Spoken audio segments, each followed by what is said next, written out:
मुंबईसह राज्यभरातल्या इतर महापालिकांमध्ये मनसे आणि काँग्रेस एकत्र लढतील की नाही याबाबत साशंकता असली तरी नाशिकमध्ये मात्र दोन्ही पक्षांच्या बैठकांचं सत्र सध्या सुरू आहे. माझ्यासोबत मनसेचे शहराध्यक्ष सुदाम कोंबडे आहेत. सुदामजी, राज्यभरात मनसे आणि काँग्रेस एकत्र लढतील की नाही याबाबत साशंकता आहे. आपल्याकडे नाशिकमध्ये काय चित्र आहे?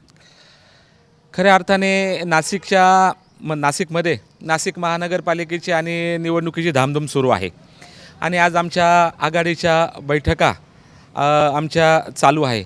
राज्यात जरी काही मतभेद असेल काँग्रेसला येण्यासोबत, परंतु स्थानिक पातळीवरती आम्ही जेणेकरून सगळे कसे एकत्र येतील याची आम्ही मोड बांधतो आहे आणि लवकरच आम्हाला काहीतरी गोड बातमी माननीय राजसाहेब देतील आणि निश्चितच आम्ही सगळ्यांना बरोबर घेऊन आम्ही निवडणूक लढणार आहोत आणि माननीय राजसाहेबांची आम्ही आदेशाची आम्ही वाट बघतो आहोत. पण काँग्रेसकडनं सातत्यानं मनसेला सोबत घ्यायची नाही अशा पद्धतीची भूमिका आहे. स्थानिक पातळीवर तुमच्या बैठका सुरू आहेत, नेमकं काँग्रेसची भूमिका काय? काँग्रेसची भूमिका अशी आहे की ज्यावेळेसही आम्ही त्यांना मागच्या वेळेस आमंत्रित आम्ही केलेलं होतं त्यावेळेस त्यांनी वरिष्ठ पातळीवरून निर्णय होईल असं आम्हाला सांगण्यात आलं, परंतु त्यांच्याही कार्यकर्त्यांची इच्छा आहे की आपण सगळे एकत्रित लढलं पाहिजे आणि आमच्याही कार्यकर्त्यांची इच्छा आहे की आपण सगळे एकत्र जर लढलो तर एक ताकदीनं ह्या नाशिक महानगरपालिकेच्या निवडणुकीमध्ये आम्ही उतरणार आहोत. शेवटी माननीय राजसाहेब या सगळ्या गोष्टीचा निर्णय घेणार आहे आणि स्थानिक पातळीवर तुमची बैठक झाली आहे, होती आहे, काय स्टेटस आहे नेमकं? तेच ना, माननीय राजसाहेबांची आम्ही आदेशाची आम्ही वाट बघत आहोत. माननीय राजसाहेबांनी आदेश दिल्यानंतर सगळ्या बैठका बाकीचं नियोजन आम्ही त्वरित लवकरात लवकर आम्ही करू. जागा वाटपाचा काही फॉर्म्युला अगदी प्राथमिकदृष्ट्या ठरला आहे का, की किती जागा कोणी लढायच्या किंवा काय?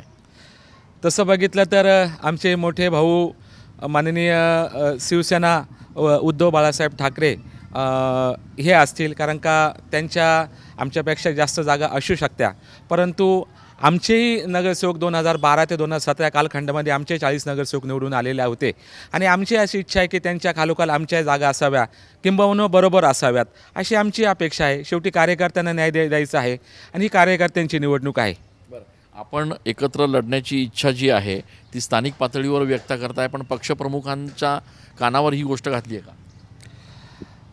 निश्चितच स्थानिक पातळीवरती कार्यकर्त्यांचा असा आग्रह आहे की आपण एकत्रित निवडणुका लढावात आणि तुम्हाला तर माहिती आहे की महाराष्ट्र नवनिर्माण सेना हा पक्ष आदेशावरती चालतो, बरोबर, आणि माननीय राजसाहेबांच्या आदेशाची आम्ही वाट बघत आहोत. साहेबांनी आदेश दिल्यानंतर आम्ही त्वरित सगळ्या गोष्टीचं आम्ही अनुकरण करू.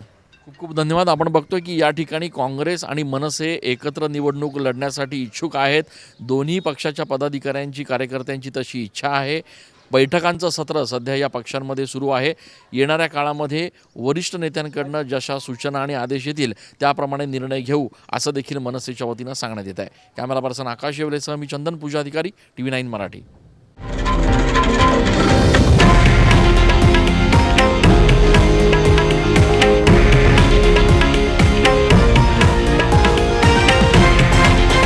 हे आहे देशातील नंबर 1 न्यूज नेटवर्क आणि आपण पाहत आहात TV9 मराठी, एकमेव.